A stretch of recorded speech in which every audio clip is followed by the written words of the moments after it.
So, in our world, the real world or whatever, The King in Yellow is a collection of short stories by Robert W. Chambers, first published in 1895.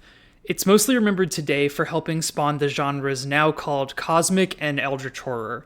Like Carmilla, this book has sort of a quasi-canonical status among horror readers. After all, not only was H.P. Lovecraft inspired by Chambers' work, he actually referenced it directly a couple of times, naming a great old one, Hastur, after a location in The King in Yellow, and incorporating other elements like the yellow sign directly into his fictional universe. It's actually via Lovecraft that Chambers' Yellow mythos, which is like the collective term for all of his stories that mention the King in Yellow, made it into pop culture. I have this theory that when a piece of media becomes that prevalent, it becomes kind of easy to stop seeing it for what it is and begin to treat it almost as like a property that exists only in relation to other properties. The risk in viewing things this way is that they can become sort of like how Greek mythology has become in certain circles, a free ideas bucket that people can just pluck interesting concepts from without much regard or respect for how the original material was intended to be read by the person or people that produced it. If you Google The King in Yellow and read a few of the conversations that are happening about it online on various blogs and other places, you'll mostly see people talking about the fact that it is a sequence of interconnected stories, which writers beyond Chambers himself have spun off of and added to over the last century. Now, don't get me wrong, that is actually really, really cool. I can't think of a single writer who wouldn't be happy to have that exact same thing happen to their universe. It's a really big honor. But, their interconnectedness aside, how good are these stories as stories? In other words, are they worth this last century of hype? Today I'm kicking off a new little mini-series type of thing here at SBU, where I'll be critiquing a selection of stories from the Yellow mythos, beginning with several by Chambers, before moving on to some more contemporary writers. To be honest with you guys, I don't have like a super long-term plan for this series. I have about 3 episodes scripted and ready to film at time of recording, and I have a few more in various stages of completion. So if you like this, go ahead and leave a like, leave a comment, subscribe if you haven't already, and thanks for being here.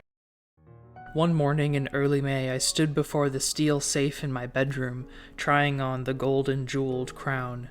The diamonds flashed fire as I turned to the mirror, and the heavy beaten gold burned like a halo about my head. I remembered Camilla's agonized scream and the awful words echoing through the dim streets of Carcosa.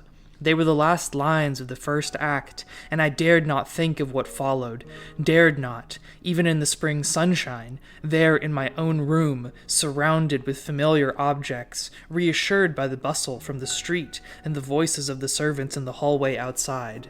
For those poisoned words had dropped slowly into my heart, as death sweat drops upon a bedsheet and is absorbed.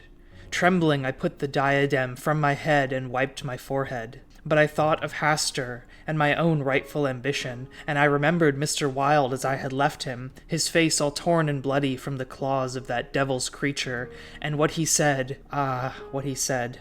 The alarm bell in the safe began to whir harshly, and I knew my time was up, but I would not heed it, and replacing the flashing circlet upon my head, I turned defiantly to the mirror. I stood for a long time absorbed in the changing expression of my own eyes. So before I dive into today's story, I want to make sure we're all sort of on the same page, more or less, about what the Yellow mythos actually, contains. So, The King in Yellow is a short story collection by New England author and painter Robert W. Chambers. It was first released in 1895, when Chambers was about 30. The stories it contains are connected by the presence of a fictional 2-act play, also titled The King in Yellow, which has some kind of effect on anyone who reads as far as the second act. The full text of the play never appears in any of Chambers' stories, but its first act is occasionally excerpted, and from those fragments we can learn that the play is in some way centered around an entity called the King in Yellow, who's this mysterious, deadly figure connected to a rune called the Yellow Sign and an object, presumably a mask, called the Pallid Mask. So yes, there are currently 3 King in Yellows of various denominations running around. There is the book as it exists in our world, the play as it exists in Chambers' world, and then the guy as it exists in Chambers' world definitely, but maybe also our world. Ooh. Anyway, we can also glean that the setting of this play is somewhere called Carcosa.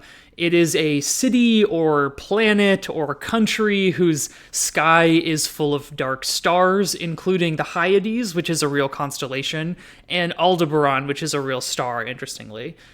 Other celestial bodies called Hastur and Alar are also described as being visible from Carcosa, but it isn't clear, at least to me, if these are planets or stars, or if they might even be some kind of giant living organisms.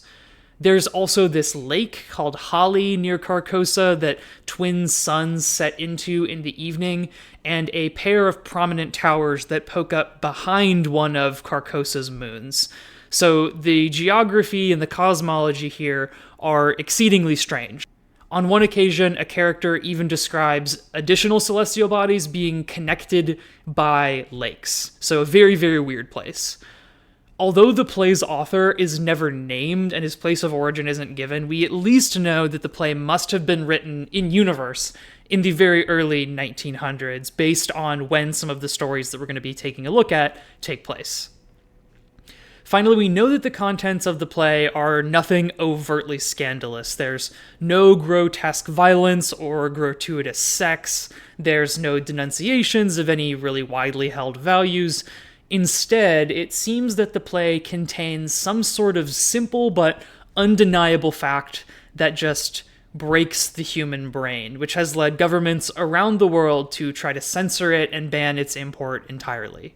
One interesting thing about The King in Yellow, the short story collection, is that though it contains a total of 10 stories, only 5 of them definitively contribute anything at all to the Yellow mythos. 2 additional stories could arguably be included in this tally. Nothing overtly supernatural happens in them, but they're both horror stories that are tonally very similar to the 5 that definitely interconnect. But the final 3 remaining stories are these really, really, truly terrible, awful period romance drama things that, interestingly, are like these spin-offs of a novel that Chambers wrote called In the Quarter. So a fun fact about Chambers is that he actually mostly wrote these kind of period romances and dramas. And they've mostly been forgotten today for good reason. They are really stiff, they're really melodramatic, and they are intensely interested with the tedious daily goings-on of a bunch of way too rich and way too unemployed people. So while The King in Yellow was not Chambers' first or only attempt to create like an expanded fictional universe, it was by far his most successful, and we can be grateful for that. I want to start this series with the very first story that Chambers wrote for The King in Yellow, The Repairer of Reputations. And from here on out, this video is going to flow more or less like a regular episode of the SPU podcast. So I'll walk us through a detailed summary, we'll talk what's working, we'll talk what's not working in the story, we'll work in a little bit of analysis here and there, and that'll be it. So, thank you all again for being here for Club, and let's jump right into The King in Yellow. Mr. Wilde's door was open, and I entered crying, "It is done! It is done! Let the nations rise and look upon their king." But I could not find Mr. Wilde, so I went to the cabinet and took the splendid diadem from its case. Then I drew on the white silk robe embroidered with the yellow sign, and placed the crown upon my head. At last I was king, king by my right in Hastur, king because I knew the mysteries of the Hyades, and my mind had sounded the depths of the lake of Hali. I was king. The first gray pencilings of dawn would raise a tempest which would shake the 2 hemispheres. Then, as I stood, my every nerve pitched to the highest tension, faint with the joy and splendor of my thought, in the dark passage, a man groaned. Okay, so, The Repairer of Reputations takes place in the spring of 1920, which was 25 years in the future at the time that The King in Yellow was released. This is worth pointing out just because reading the story today, it kind of feels like reading alternate history fiction, when at the time it was published, it would have been more like sci-fi, although they wouldn't have used that term because it didn't exist yet, but I digress. Our point of view character is one Hildred Castaigne, a young New Yorker who has recently been released from a psychiatric institution of some variety. A few months prior, Hildred fell from his horse, permanently altering his personality and temporarily rendering him insane, at least according to his psychiatrist, Dr. Archer, though Hildred denies ever having been mentally unwell. Forget about Hildred, though, for just a moment, because the story doesn't actually open on him at all. Instead, we are treated to this high-level summary of the last 20-ish years of world history. Apparently, the US is nearing the completion of some grand program enacted by one President Winthrop, though the story leaves us in suspense, at least for now, about what that program entails. In the meantime, we learn the broad strokes of this war that the US recently fought and won against Germany, and how in its wake, Russia has been gobbling up a decimated Europe. Meanwhile, the US has entered this phase of sort of like a cultural renaissance. Cities have been fortified, and their streets have been widened and lined with shade trees. Buildings have been renovated in this sort of neoclassical style, and interest in the arts is flourishing. I think for some readers, these changes will sound positive, whereas for others, with the exception of the interest in the arts, they'll sound a little bit more fascistic, and I think that that's exactly the point. Chambers wants us to be a little bit on edge about how good these changes in the US actually are, especially with regard to its sort of more uniform visual overhaul and the militarization that has persisted ever since the war with Germany ended. There's also a couple of other weird sort of cultural details that I think inform us about the types and groups of people that Chambers implicitly considered unnecessary to this new quote-unquote utopia. So, for example, Black Americans have formed an independent state called Suwannee. Jews have been barred from immigrating to the US, period, and Indigenous Americans have been assimilated into this paramilitary group controlled by the president's cabinet. So, yeah, that's all pretty yuck. It seems like Chambers absorbed some of the bigotries of his time, but the good news is that from a workshopping perspective, you could cut as much of this as you wanted, ideally all of it, because none of this comes back, not in this story or any of the others. And when I say none of this, I don't just mean the nasty stuff. I also mean all of this history about the war that the US fought and what's happening in Europe currently. The only thing that matters is that the US is being beautified, that art is flourishing, and that it's militarizing. You can genuinely just forget all the rest. It is sort of a bummer way to end the introduction to the story, so it's a relief when we finally do meet Hildred as he is leaving his final appointment with Dr. Archer.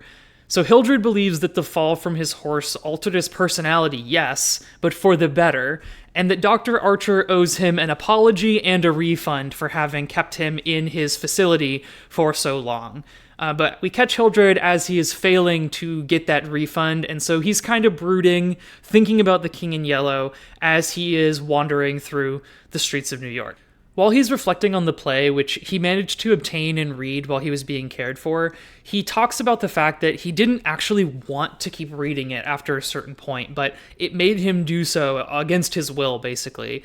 He says that at one point he even tried to throw it into a fire, but that as it landed, it opened on a page he hadn't read yet, and seeing the new words there just drew him back in, and he had to pull it out of the fireplace and keep reading. So it seems like this book causes people to really obsess over its contents. It's not just that the contents are really staggering, it's that they force you to obsess over how staggering they are. While he's reflecting, Hildred happens to come across the grand opening of a certain new installation in the middle of a nearby park. This installation is the ultimate goal of that program that was mentioned in the introduction. It is a small building constructed also in a classical style. It's set with a single metal door and presided over by a marble statue of the Fates. This is the lethal chamber, a place where, as the story puts it, one can exercise the right to, quote, end an existence which may have become intolerable through physical suffering or mental despair. It is believed the community will benefit from the removal of such people from their midst. So Hildred watches this grand opening take place, but he doesn't really comment on it. His internal narration offers no significant opinions. Instead, he just kind of carries on his way towards his final destination, which is the home and shop of Hawberk, a armorer, and his daughter, Constance. Throughout the story, Hildred offers us some contradictory opinions about these characters. So on one hand, he insists that they are of no interest to him whatsoever, and on the other hand, he has this almost sexual fascination with the rhythmic sound of Hawberk's work, and he has an explicitly sexual desire for Constance, who is not interested in him even a little bit, because she has a budding relationship with Hildred's best friend and cousin, Lewis, or maybe Louis, but I'm going to say Lewis, who we are going to meet very shortly.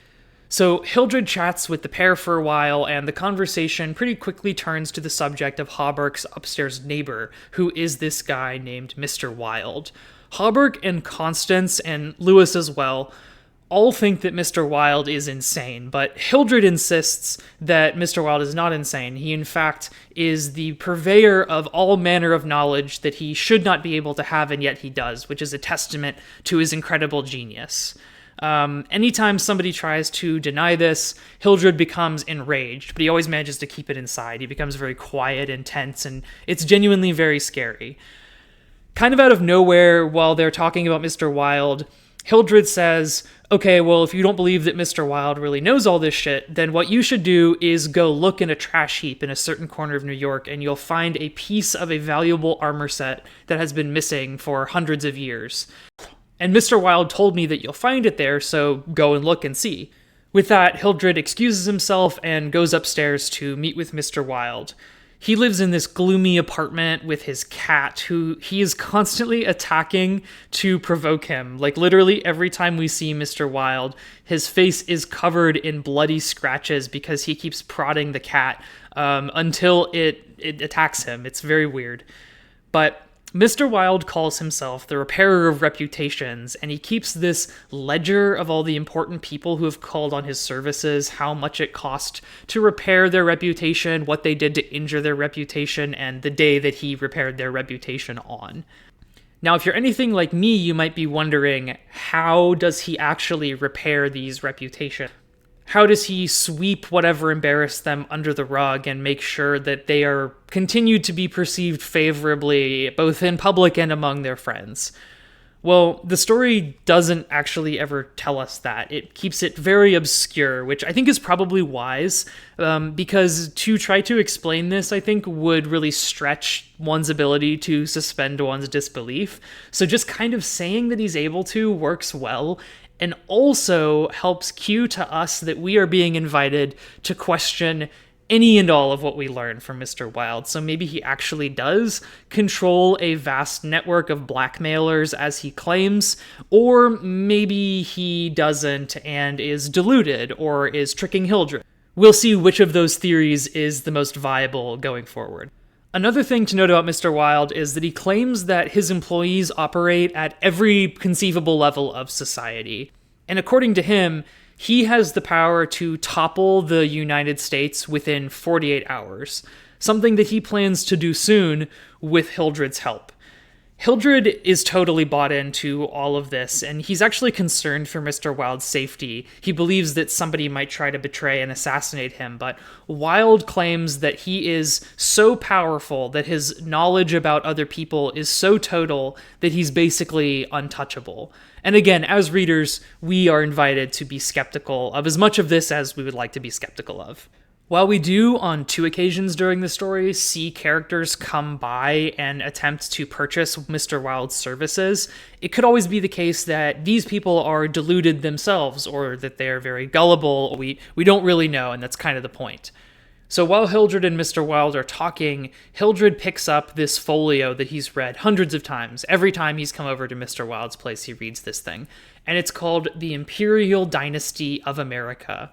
And as the title suggests, it lists the succession of royalty that rule America, beginning with the first immigrants from Carcosa and proceeding all the way to Louis Castaigne, Hildred's cousin, and then to Hildred himself. So this is a pretty big bombshell, because if you remember from the opening narration, America does currently have a president, and we have no knowledge of any royal family of any kind. Also, Carcosa is the setting of the play The King in Yellow, so if this document is correct, then it might mean that The King in Yellow is not as fictional in world as we have been led to believe. If you're struggling to kind of understand the meaning of how all the pieces have just been arranged, I don't really blame you. The story kind of expects you to be able to connect a lot of ideas when it has given you far more ideas than it expects you to actually connect. So there's a lot of, like, I guess you could frame them as red herrings floating around that initially make it difficult to tell where things are going from here, especially when the story is simultaneously asking us to be uncertain about what is even real and what is Hildred and or Mr. Wilde's delusion. So let me try to clear this up for us. Essentially, the situation is like this. Mr. Wilde is poised to bring the US and then maybe even eventually the entire world under his control using some kind of blackmailing scheme. Hildred is in line for the Imperial throne of the US, but his cousin Louis is in line before him, which presents a problem because if Louis and Constance were to have a child, which is something that Hildred fears will happen, that child would then take Hildred's place in the succession. Hildred wants to ascend to the throne, to rule the US, and to serve the King in Yellow, and he and Mr. Wilde are united in this goal. So as they are discussing a conversation, a very uncomfortable conversation that Hildred is probably going to have with Louis very soon, they are interrupted by some military music and look outside to see Louis's regiment riding back into town. Now, I realize that I haven't really talked much about Louis or the militarization of the US, so him just happening to ride by at the exact moment that this conversation about him is happening might feel contrived in the summary, but in execution, it doesn't really, at least not to me. We know that Louis is in the military. We know that Hawberk's shop and thus Mr. Wilde's apartment are on like a major street. It isn't really inconceivable that Louis would be riding by. So I just don't want to pin that on the story when really it's like a consequence of the way that summaries kind of have to work where you leave things out. So anyway, Hildred decides that he is going to go speak with Louis, so he bids Mr. Wilde a farewell and goes home to prepare with this awkward chat with his cousin. So I personally think it would be narratively just much more efficient and seamless if Hildred had gone right to talk to Louis, but instead he goes home to sort of mentally prepare. And what that mental preparation consists of is looking in the mirror while he wears the Imperial crown of America. It's this golden diadem with gems set in it that flash like fire. We don't know where Hildred got this, but we know that it is the crown that he will wear as king. And there's a really interesting little detail, not about Hildred, but about the King in Yellow that gets brought up here that I think is noteworthy because it's one of the few times in all of Chambers' stories that the king is actually characterized in some kind of way. When Hildred is wearing the crown, he reflects that he likes wearing it, though the King in Yellow would scorn it. So while we don't know why the king wouldn't wear the crown, maybe it's because he doesn't like to accessorize, or maybe he's more of a silver jewelry guy, he chooses not to wear this thing, and that's indicative of preferences or of personality, and it suggests that the king is perhaps an actual individual and not just a mindless force in the guise of some kind of person. We don't really learn much more about him, but I think it's worth taking note of. So Hildred finally goes to meet Louis, and the two begin walking towards Hawberk so that Louis can go and see Constance. Louis mentions he's been worried about how much time Hildred spends with Mr. Wilde, who, like I said earlier, Louis agrees is probably crazy. This is one of the places that we're reminded how much Hildred hates the word insane. Just like when people talk poorly of Mr. Wilde, anytime somebody uses the word insane around Hildred, he gets quietly very, very, very angry. He gets stiff, any conversation comes to a halt, and it's awkward and, like I said earlier, genuinely unsettling and scary. Hildred and Louis meet up with Hawberk and Constance, and the four of them go for a sunset stroll along the Hudson River. While Louis and Constance flirt and bond, Hawberk confirms that he went looking for the piece of armor that Hildred had told him Mr. Wilde mentioned, and he found it exactly where Mr. Wilde said that it would be. Hawberk floats the idea of paying Mr. Wilde, but at the suggestion of this, Hildred becomes completely enraged, ranting about how it would be an insult to offer Mr. Wilde money given how powerful he is going to be very, very soon. Hawberk is worried by this exchange, and to try to defuse it, he suggests that Hildred get back into his old hobbies, the ones that he had pre-Fall from Horse and personality alteration. Apparently, back in his previous life, Hildred was very athletic. He liked to, well, ride horses, I guess, and he liked to hike and to fish and to hunt. And now he doesn't do any of that anymore. So Hallberg suggests that he get back into it. Maybe it would help him clear his head and feel better. But Hildred just shrugs the suggestion off because he is really fixated on how close Lewis and Constance are getting, and he recommits himself to talking to Lewis about the issue of succession very soon. Apparently, though, his committal is not all that committed, because we then skip forward a few weeks and join Hildred once again, standing in front of the mirror, charging up his crazy person meter by staring at the crown. He is so absorbed in his fantasies that he doesn't initially notice when Lewis enters the room behind him, and he's caught wearing the crown, which Lewis laughs at and refers to as a cheap brass costume piece. Hildred thinks that Lewis is stupid and deluded for saying this, and he only grows more irritated when Lewis sees The King in Yellow on Hildred's shelf and remarks how that book drives people crazy. I can't imagine how you would read that, Hildred. It's just like a terrible book that's evil. Why would you do that? Before Hildred can really respond, though, Lewis announces that he is going to marry Constance the very next day so that she can join him on the West Coast, where his squadron is soon to be deployed. Realizing he's running out of time to have this conversation with his cousin, Hildred makes Lewis swear to meet him at midnight that night outside the lethal chamber. Hildred then rushes immediately to Mr. Wilde's, who he finds on the floor in the aftermath of a recent bout with the cat. But Wilde is not dead. He gets up, and soon the duo is joined by a new character, Vance, who is a client of Mr. Wilde's that Mr. Wilde blackmailed into taking part in what is about to go down. So Vance is given a knife and a map of Hawberk's apartment and sent to assassinate him and Constance. Meanwhile, Mr. Wilde does something. I guess he's going to send the yellow sign to a bunch of his sleeper agents, and that's going to activate the network that will topple the US, something like that. And Hildred goes out to meet Lewis, who he hopes he'll be able to convince to just willingly renounce the throne and go into exile. But if he refuses, Hildred is prepared to kill him. Lewis meets Hildred outside the lethal chamber as promised, and after forcing Lewis to read through the Imperial Dynasty of America, Hildred demands that Lewis renounce any claim to power and concede to living a life unmarried and in exile. Lewis, being a good guy, basically, agrees to Hildred's terms without any hesitation at all, and he offers to walk Hildred home, but Lewis's tone reminds Hildred of Dr. Archer, which makes him so angry he threatens to kill Lewis then and there.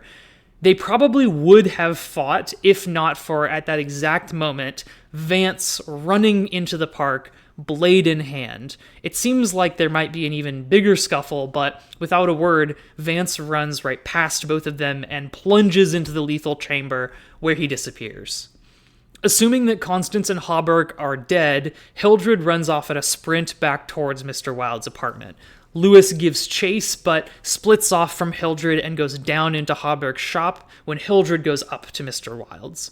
Inside the apartment, Hildred finds Mr. Wilde dead, his throat slit open by the cat, who Hildred then, and this is not a joke, this is actually what happens, Hildred no-scopes it with an insane knife trick shot. And normally I do object to the killing of animals as a cheap stakes-raising tactic in horror especially.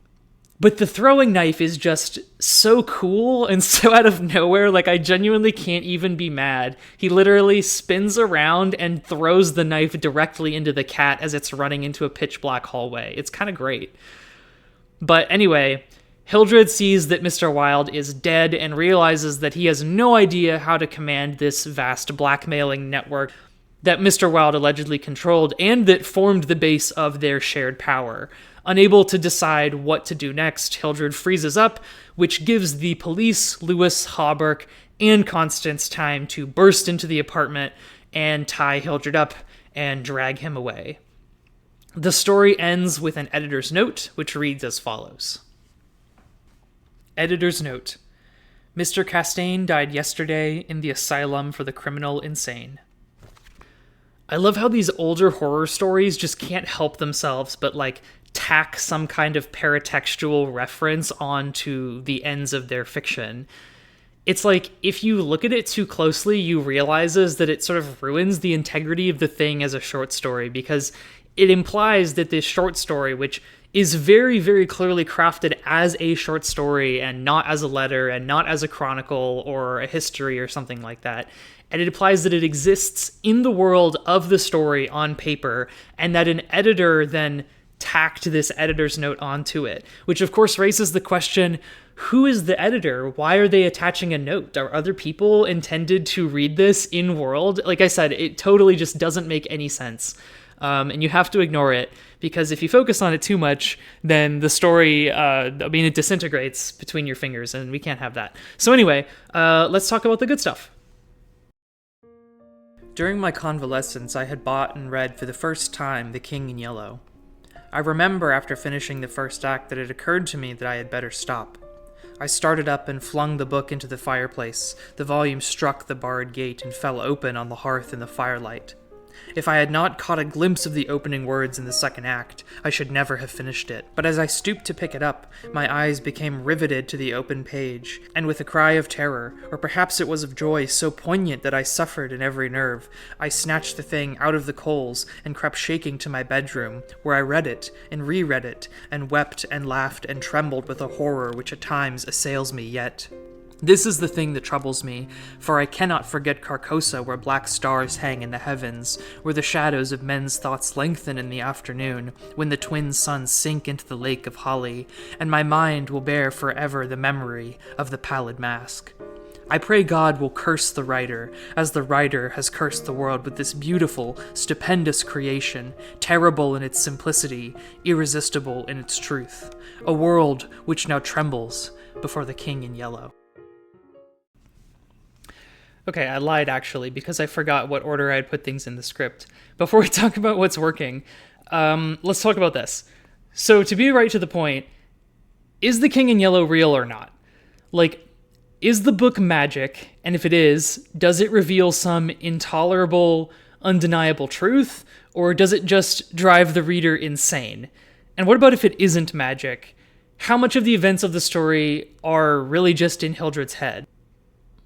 I think in order to have a productive conversation about the story, we need to answer this question as fully as is possible. So let's go with this. To begin, we know the influence of the play isn't just in Hildred's mind.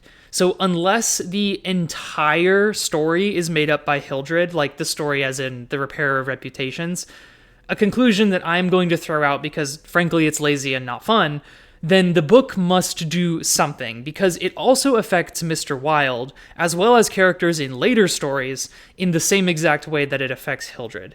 Basically, it makes the reader feel as though they have discovered a grand truth, and it causes them to obsess over its contents, usually resulting in the reader's eventual death. This takes care of one of the questions, but it would be fallacious to therefore assume that whatever the play does do to people is supernatural, or that what it reveals is actually true. And this is where our ability to draw firm conclusions about the book actually stops, I think. We know that, in this particular story, the King in Yellow causes Hildred and Mr. Wilde to see reality differently than everyone else around them, or maybe see partially into a parallel reality. Either way, as to whether or not the power is supernatural, alien, divine, extraplanar, magic, whatever, I don't think we actually have sufficient evidence to say, which means that the most intellectually responsible thing to do is say, I don't know, and just sort of hold on to the unease of that not knowing, which isn't satisfying, unfortunately, but I think it is especially the most correct thing to do in this particular instance, because these series of stories are all about holding on to unsettling uncertainty. So to decide that the book does blah blah blah blah blah based on incomplete evidence would actually be antithetical to the King in Yellow's goals, which I don't want to be. And yet, as a reader, I want to know that the author actually worked their way through the logical entailments of his world-building choices. I want to know that Chambers decided the play does or doesn't give one a more accurate view of reality, and that he knows whether or not Mr. Wilde's omniscience is real or just fancy. Because if Mr. Wilde doesn't really control a vast network of covert agents, then how did he know where to find the missing piece of armor in a sought-after set? So I think we could probably rule out him putting it there himself, because that's only going to raise a bunch of additional unsatisfying questions, unsatisfying in the sense that they just don't have answers. Having no interest in armor himself, it would be really nonsensical for him to have obtained this piece and placed it in the trash heap. Moreover, if he did plant it there with the ultimate goal of using his knowledge of its location to convince Hallberg of his influence, why did he do that? Hallberg is nobody, he's just an armorer. There's no need to convince him in particular that the spy network that Mr. Wilde allegedly controls is even real. Really, there'd be no need to convince anybody if Mr. Wilde is as powerful as he claims. I mean, after all, he thinks he's one command away from toppling the entire US. Why bother convincing anybody at that point? Just do the thing. I think that you could justifiably call this a plot hole, but in this particular case, I prefer the phrase extraneous element because it feels less like something is missing and more like one too many things have been added that are compromising the construction of the plot. It's sort of like a Jenga tower, which I guess also does have holes in it that make it unstable, but also the higher it gets, the more things you add, the less stable it becomes. So maybe it's not so much extraneous element and not plot hole as it is both of those things simultaneously. In any case, I think it's reflective of Chambers' not fully deciding what the rules of his world building are. I'm honestly not sure if he knew whether Mr. Wilde and Hildred's shared delusion is a delusion. Maybe for Chambers, it's somehow both true and not true simultaneously that Hildred is the Emperor of the US. And maybe that's the true power of the King in Yellow. Maybe it makes things that are mutually exclusive somehow not exclude one another. If that's the case, or if that's the intended reading of the story, that is, in my opinion, just kind of a poor storytelling decision because it compromises all coherence in favor of grasping towards an uncanniness that's really already there without needing to violate the laws of reasoning.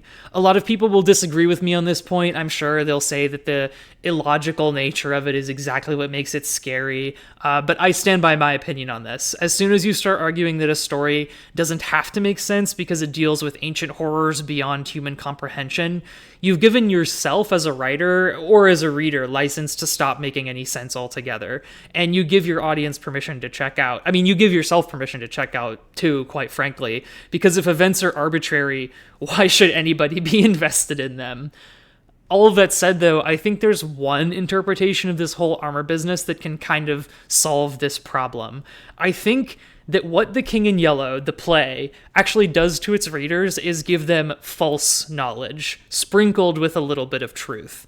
And I think that along with that, it conveys to them the feeling that they have learned something of world-altering importance.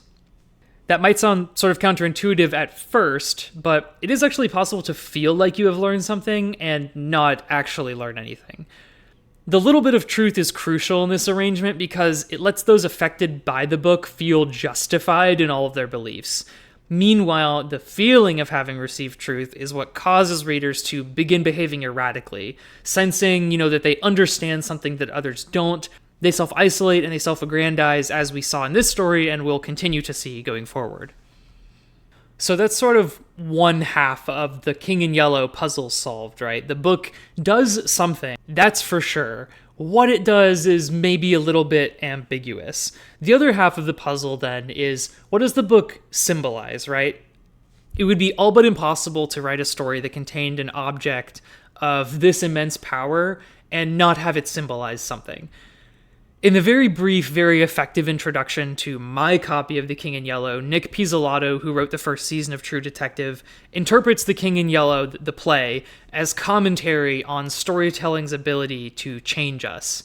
He writes, and this is a long quote, so get ready, The conceit of Chambers' fictional play appears still more relevant today among this landscape of cultural memes, narratives whose spread can be tracked like pathogens, language going viral, fiction disguised as fact, and a news entertainment complex whose defining purpose appears to be waging relentless psychological warfare on its own audience, almost entirely through stories.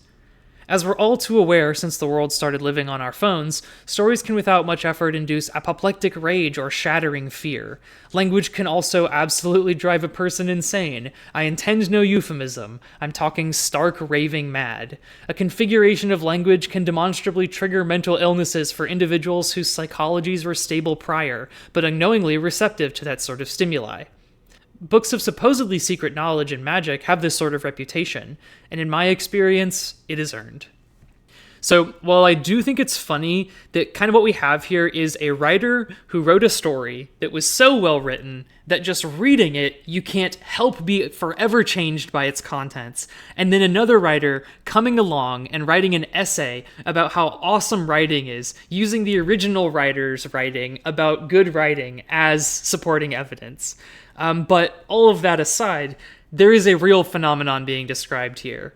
This idea that art generally and literature in specific can change us even against our own will is one that can be seen throughout literature, and it's a goal for which we were actually taught explicitly to strive in my master's program.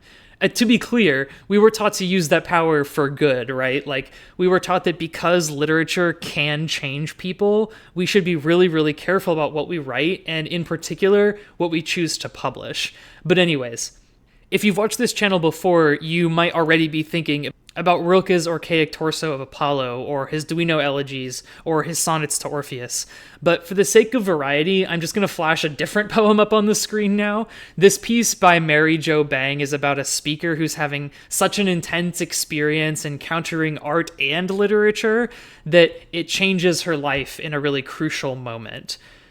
In most instances of this type of writing that I've encountered, the profound experience of art is positively or at worst ambiguously connoted, which I think makes sense, right? Like, of course, writers are likely to be the sort of people to be moved positively by writing. That's probably a big part of how they became writers in the first place. They read something that inspired them to want to try to do something similar, and now they spend their lives doing that and then developing their own style. If they weren't susceptible to being moved by writing, they probably wouldn't write in the first place.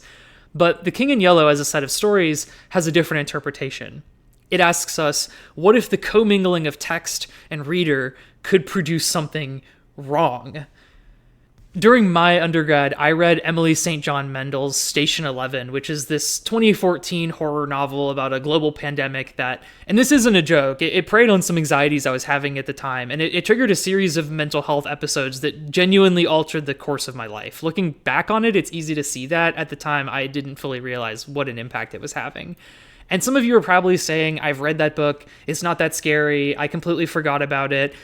Well, you're probably right, that isn't really my point. The point is that the literature reached into me during a moment when I was vulnerable to being reached into by just that kind of story, and it affected me in ways that I didn't want to be affected. Once I had read it, there was no unreading it. It activated the anxieties, the panic attacks came, and with them all of the knock-on effects that come with panic attacks.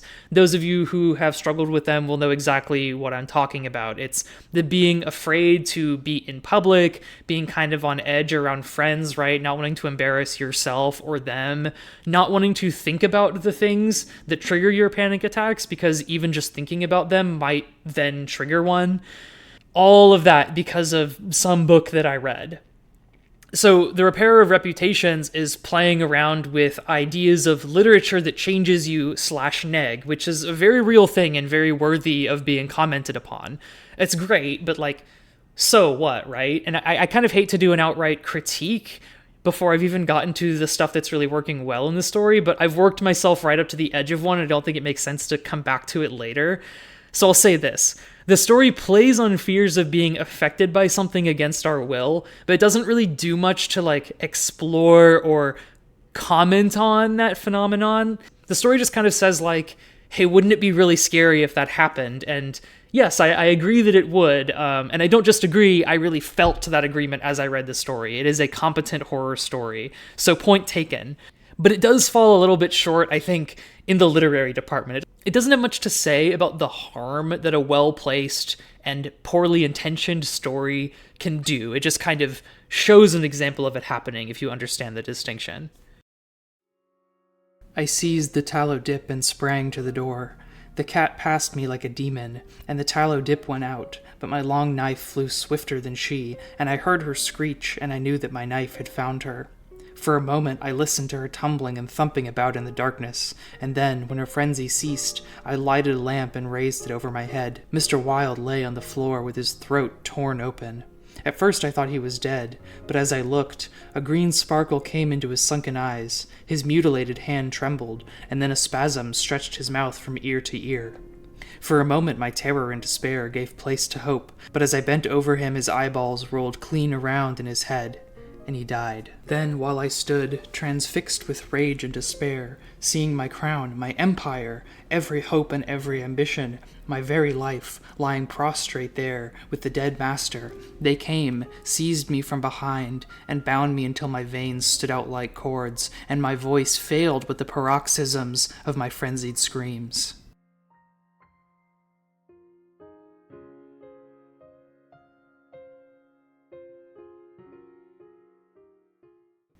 So what's working here in The King in Yellow, specifically in our first story, The Repairer of Reputations? Something that I find effective each time that I read this is the dynamic between Hildred and Lewis.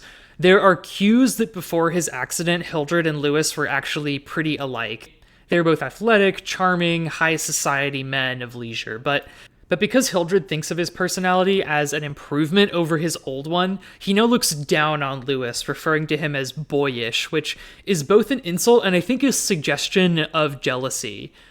People like Lewis, and his good nature comes through despite Hildred's really skewed perspective that we view the world through. This works because, one, it generates compelling interpersonal tension, and two, it creates dramatic irony since Lewis isn't always aware of exactly how mad Hildred is at him, and three, it contributes to the horror by foreshadowing that Hildred is going to do something terrible to this nice man at some point, which leads to a really nice, constant buildup of suspense between the two. Relationship to Lewis aside, Hildred is just a strong point of view character in general. In a perverse way, his perspective is one that's enjoyable to inhabit. The story consistently signals to us that a breakdown is imminent, while effectively keeping us in suspense about when and where exactly it will happen. Each time he has a strong negative reaction to something, like maybe the use of the word insane, we wonder if this is the time he's really going to do it. Is shit really going to hit the fan? There's also a very cool syntactic swelling up that happens whenever Hildred starts talking about the King in Yellow. This happens across all of Chambers' work, actually. Almost any time a character begins to describe what they read in the play, their voice kind of changes, almost as though someone or something else is speaking through them. And I don't mean they get like a generic scary demon voice. There's a story we might talk about later in this series that does that, and I think it's totally missing the point. What I mean is that, like, the diction and the way sentences are structured change. They become more dense and full of strange language that we don't understand, which is really creepy, and it's really interesting, especially that it's the same voice that does that across all of the stories. It really suggests that there is something that enters these people when they think too much about the King in Yellow and speaks through them. This story also contains, by far, the most King in Yellow material of any of the stories in the collection, which I think is a good move on Chambers' part, because frankly, it's what we're here for, right? For how hard the King in Yellow falls off in the second half as a short story collection, I'm thinking of those romances, of course, I think Chambers made a really, really good move by leading with one of his best stories. It established a lot of goodwill between the collection and me as a reader, which made me inclined to read far more of the period romances than I would have otherwise. It's really a testament to the power of a first impression. I read 1.5 of the 3 romances, and I skimmed the third one. But I wouldn't even have touched the first one if I hadn't been thinking, okay, I know that this guy can write. I know that this guy can put a good story together. So even if I think that it's a little bit boring right now, or the genre isn't something I'm super interested in, I'll keep going just to see if it gets better. It didn't, but I wouldn't even have tried if it wasn't for The Repairer of Reputations. Lewis sprang to his feet, and I arose also, and flung the paper marked with the yellow sign to the ground.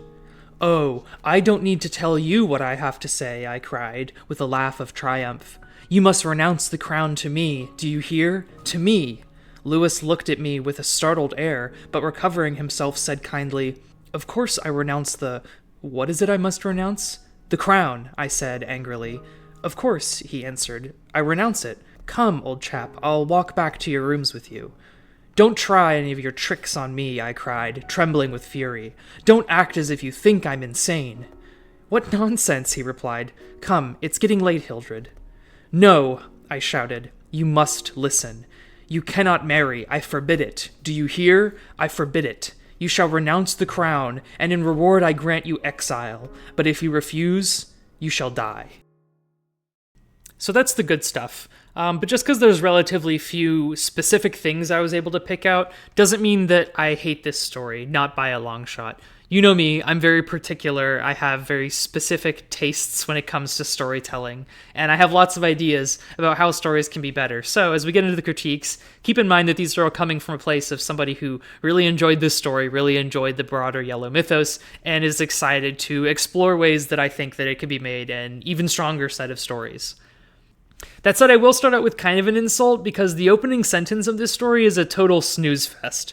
Like, in general, I'm against the doctrine that often gets taught in creative writing classes that says that the first sentence of a short story must be like a hook, like a real hook. To me, that feels a little bit like caving to the petulant whims of an overstimulated culture. It feels a little bit too much like saying, oh my god, writing has to be as attention-getting as like long-form or short-form video or something, which I think is an unproductive way to look at storytelling. I think that rather than thinking of first sentences as hooks, it's maybe more productive to think of them as promises. So what does the first sentence tell us in terms of the point of view, tone, diction, and contents that we can expect? Whether you prefer the hook framework or my framework, the first sentence of The Repair of Reputations fails. Here it is. Toward the end of the year 1920, the government of the United States had practically completed the program adopted during the last months of President Winthrop's administration. Okay. This is boring. It's also really distant and dry and academic, which is not reflective of the rest of the story, so I don't know why we started here. It kind of feels like Chambers just threw a lot of the world building at us right at the beginning of the collection, but then since he doesn't go on to actually do anything with almost any of it, we have to wonder why it's there. It feels like a broken promise. And by extension, you might be thinking that I take umbrage with the entirety of the opening monologue, and I kind of do and kind of don't. It's definitely the sort of thing that I would advise most writers, including my own students. I have advised my own students against doing this sort of thing in general, but the fact that it sort of is interesting in this instance, I think, is evidence of the inadequacy of maximist thinking and writing. You know, it's really wrong to say never have an opening title scroll, because that is sort of what this feels like. There's moments where it feels a bit pulpy, a bit Star Warsy. I feel like I'm diving into a totally alternate universe, but it is a bit slow. It doesn't introduce us to our main character right away, and I think that ultimately it could have been reworked into the places where it becomes relevant. And of course, the racist stuff could just be cut entirely. This is not so much of a concern in The Repair of Reputations itself, but as we read more of Chambers' work, we'll quickly discover that cumulatively his stories appear to think very little of women. In The Repair of Reputations, for example, Constance is not so much a person as an object included in the narrative to be obtained by Lewis such that Hildred feels threatened.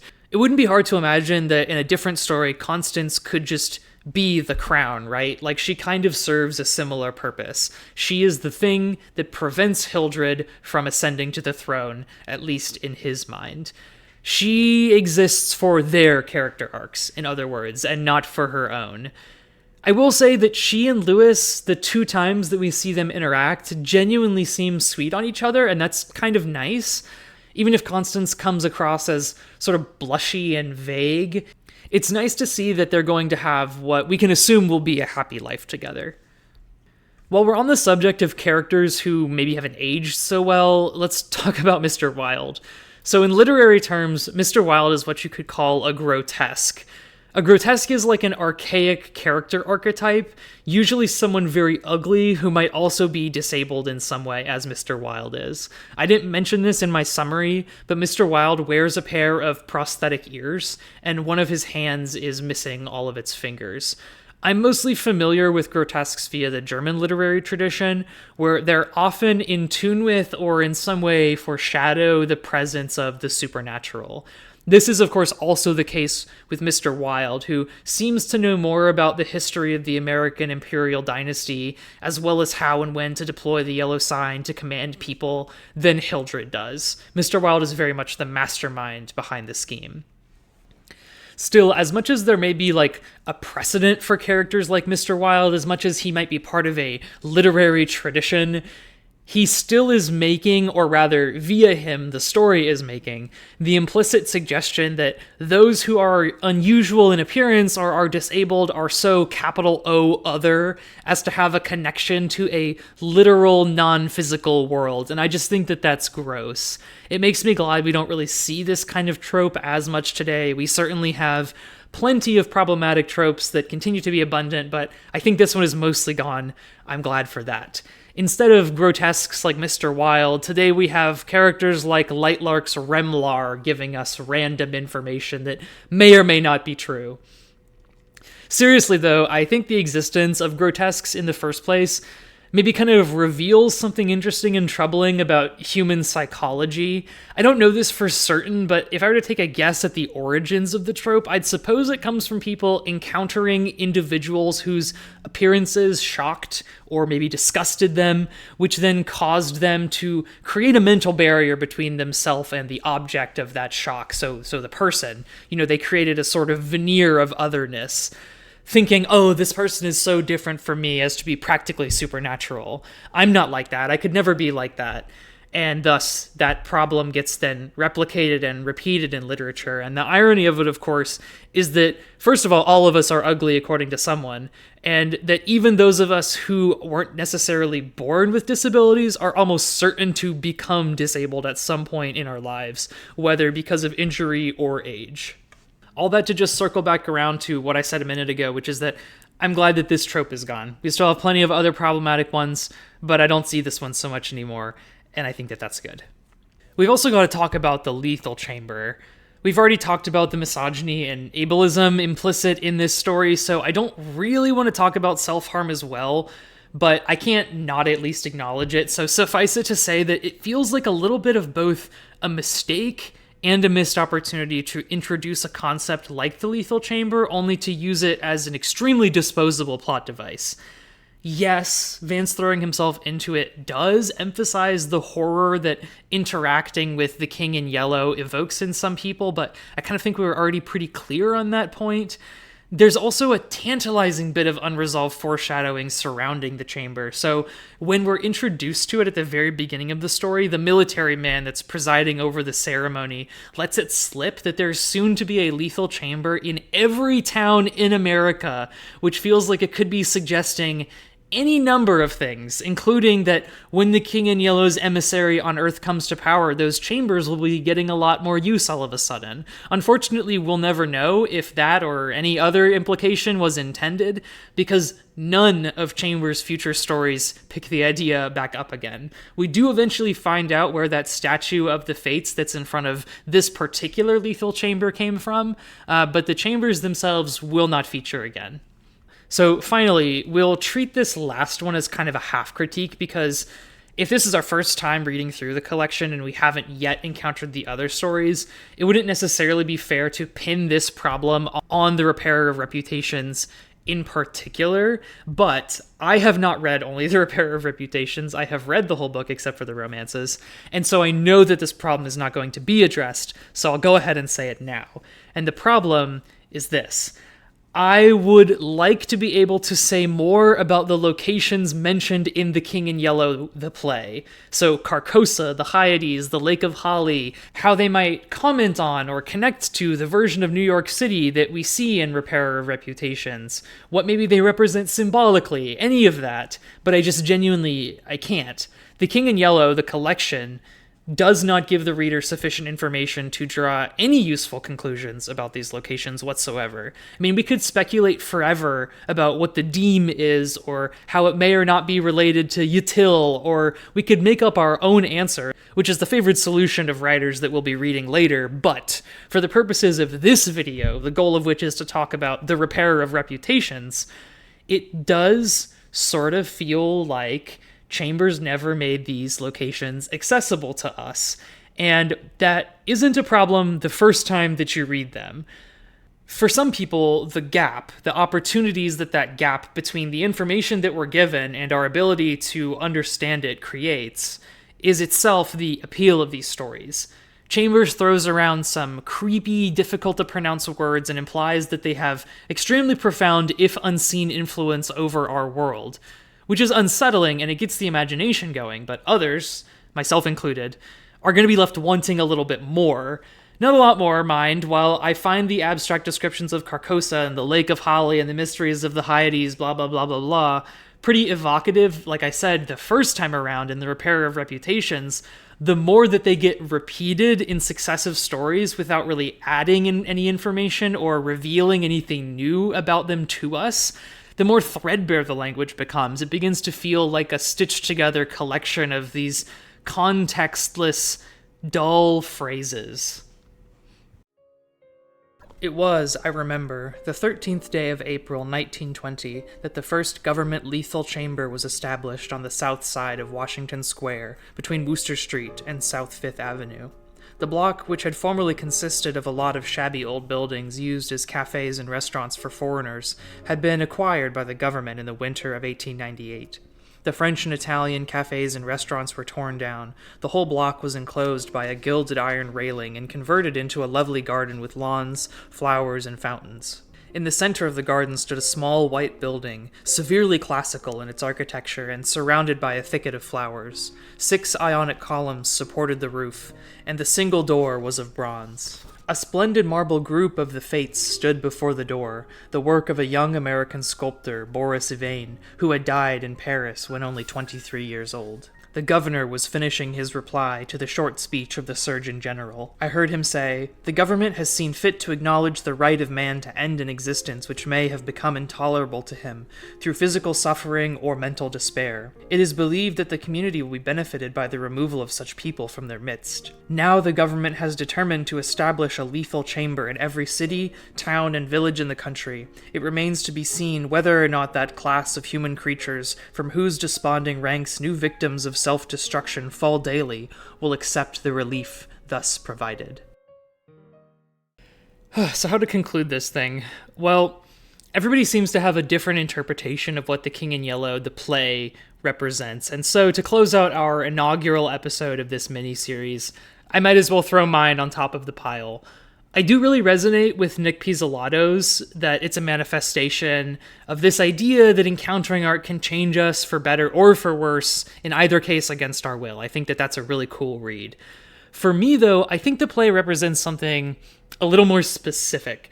So this is going to sound really dorky and kind of annoying, but as a poet, I've read a lot of things that other people haven't, and that is not a flex. Lots of poets and non-poets alike have read tons of things that I haven't read, but I've read a lot of books that most people have never heard of in their entire life. Most of my closest friends and loved ones haven't read any of the poetry that has had the greatest impact on my life, leaving me with very few people to talk about it with.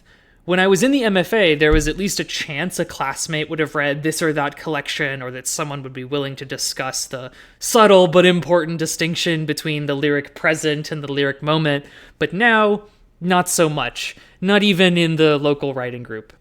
To be clear, these poetry-specific examples, like my Station 11 example, aren't really the point. It's a lonely thing in the year of 2025 to have a sincere and visceral interest in any art. Like Hildred and Mr. Wilde, it fills your head with some pretty weird ideas, some valid, others not valid, but almost all of them at least worth tinkering with to see if they result in anything.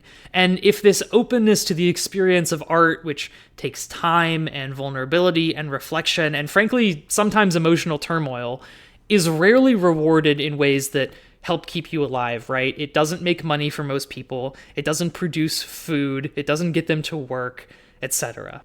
That's why I think so few people open themselves up to art these days and might not even know how to. People are struggling to survive.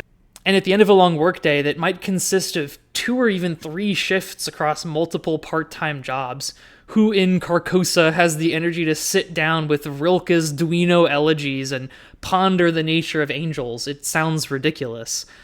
So I guess, thank you for being here today. Thank you for making yourself vulnerable to this text alongside me. And I hope that if it changed you, it was for the better. Tschüssi, baba.